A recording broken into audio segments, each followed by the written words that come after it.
there has been a lot of backlash, and we are talking about two separate campaigns. You have a campaign with kids, and you have a campaign with the Adidas Balenciaga collaboration with a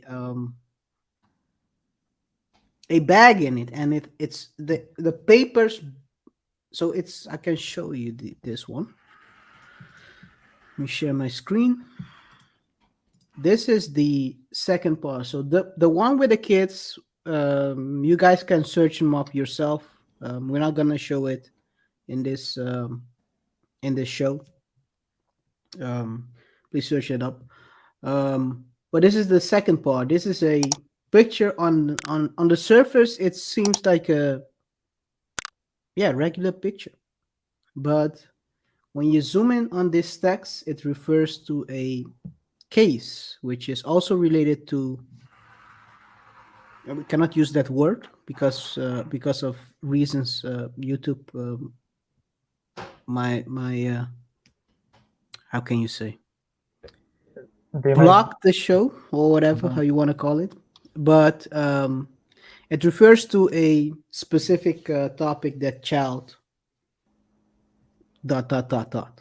Mm. It's a case that was in court, which identified certain people of certain things.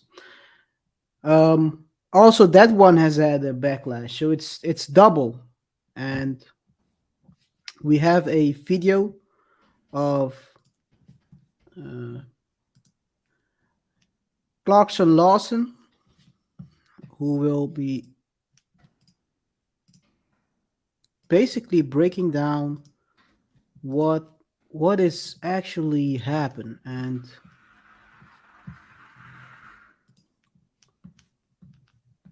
may I share my screen? Can I open it up? Okay, so let's hear what this is, one of the reaction, and he has 500 views on this reaction alone. 500,000. 500,000, sorry, 500,000. Yes, it almost 600. So it's gaining a lot of traction. So let's listen what Clarkson has to say about this. There is a lot happening with Balenciaga right now, and it literally just keeps getting worse. So if you're unaware, Balenciaga, the big brand, released an ad featuring children holding teddy bears that were dressed in bondage. Now, for good reason, this sparked outrage because it's completely inappropriate. But what this did was it opened up the Pandora's box of how completely grotesque this company is. When you dig deep into their other product advertisements, there are subtle hints of pedophilia and child exploitation in almost all of them. If you think this is just a picture of a Balenciaga bag, you're wrong, because down here, there's a reference to a court case that was ruled in favor of virtual child you-know-what. Oh, but that just might be a coincidence. Now, while you may want to believe that's true, do you know how many eyes are on product placement for a brand like Balenciaga? Not to mention, there's more. This picture here might just be somebody sitting at their desk in New York City, right? Wrong. What are these books here? Who is Michael Borman, and why is his book featured in a Balenciaga ad? It must be a good book. Wrong. It's a book that depicts child exploitation. There are horrific depictions of nude children in this book that Google can't even show them. Now, I know this is a lot to take in, but we're still not done. This photo here, he's got a nice outfit on, good looking model. But who is this here? John Philip Fisher. Couldn't be the same man that was accused of molesting his granddaughter at 4 years old. Now, I know I'm going to get called a conspiracy theorist for this because we already are. Multiple news outlets are saying that this Balenciaga issue is a wild conspiracy theory. But if it was a conspiracy theory, why would Balenciaga apologize for it? They literally issued a statement apologizing for their photo shoots. So clearly this is not a conspiracy theory since Balenciaga admitted fault. But you see, an apology, it isn't enough. We know how many eyes are on product placement. We need to know why this was allowed. And don't confuse this for cancel culture. This is children that we're talking about. I I mean, would if say this is he's on a, point. he's on point. I mean, if this is a conspiracy theory, so then we're living in an upside down world. I mean, that's how they mark everything these days, right? Yeah, I mean, if you want to discredit it, but KR, why? Okay, let me ask you this. the product that they want to sell was the bag. And so I'm gonna take the bag for a minute, for just for a minute. So the product that they want to. So can you pull up the picture? Yeah, thanks. So the product is the bag. Yeah. Now let's really do some conspiracy theory here, and this would be in the benefit. Let's try to play devil's advocate. Okay. Let's assume that originally they just wanted to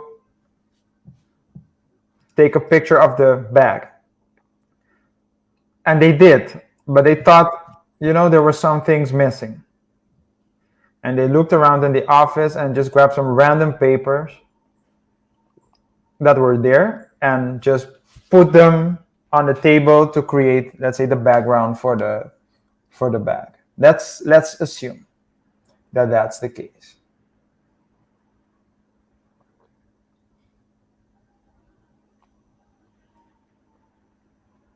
What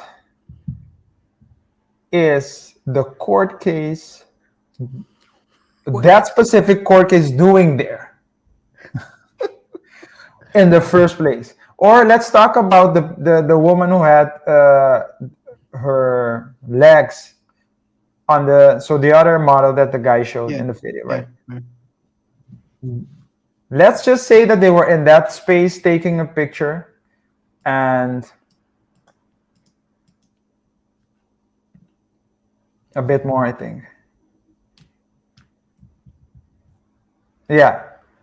And let's just say that the model was taking a picture. Yeah.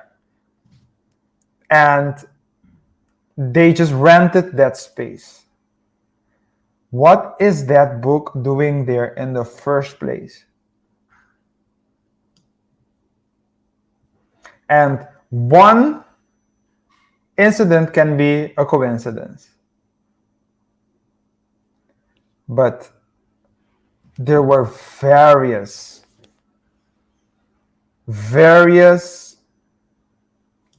here you go, another one. Various questionable writings, background information, books, etc. in that picture about Yes. child, you know what? That's not a coincidence anymore. And for major media companies to call that a conspiracy, that makes me doubt their legitimacy even more than I actually do now. Yeah. It is crazy. It is crazy. If you even think about it, would you say they are tone deaf at this point? I mean, if you're,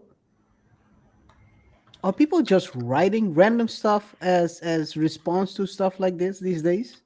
Because it seems like more and more people are brain dead when they respond, or these media companies create articles about certain stuff, because like it's for me, it's I cannot believe the fact that they really thought this was a good idea, to write in defense of. Yeah. Some things you cannot defend. I think that well, definitely you can say that I don't think they're tone deaf. Let me put it that way. I do think that, listen, capitalism is a very good system, or at least it's the best system we have. I don't care what anyone says, it's the best system we have. But in capitalism, it's people with money who rule, and they have more power and influence. So we can whine about it, or you can try to get there. And those are the two options. But with regards to the mainstream media, they call it conspiracy. But if I am let's say multi-billionaire, and I have 5 different media companies, or at least which I'm the majority shareholder of, and I have a lot of influence in those companies. Do you think that I will let them talk bad about me? Do you not think that if I want for them to push a narrative, I would just call them and say, "Hey, push this"? It's not conspiracy. It's just the way it is. Or you have ads running on all of them. Or I have ads run. Yeah. And then, well, that's a good question. Do these companies have ad contracts with Balenciaga? And that's one way to go. The other way to look at it is that the media. So this is just the one we caught. Makes you wonder how many other examples there might be out there of commercials, not to use the word propaganda, with hidden messages that are not caught by someone, that are not identified, which consequently means that these messages get absorbed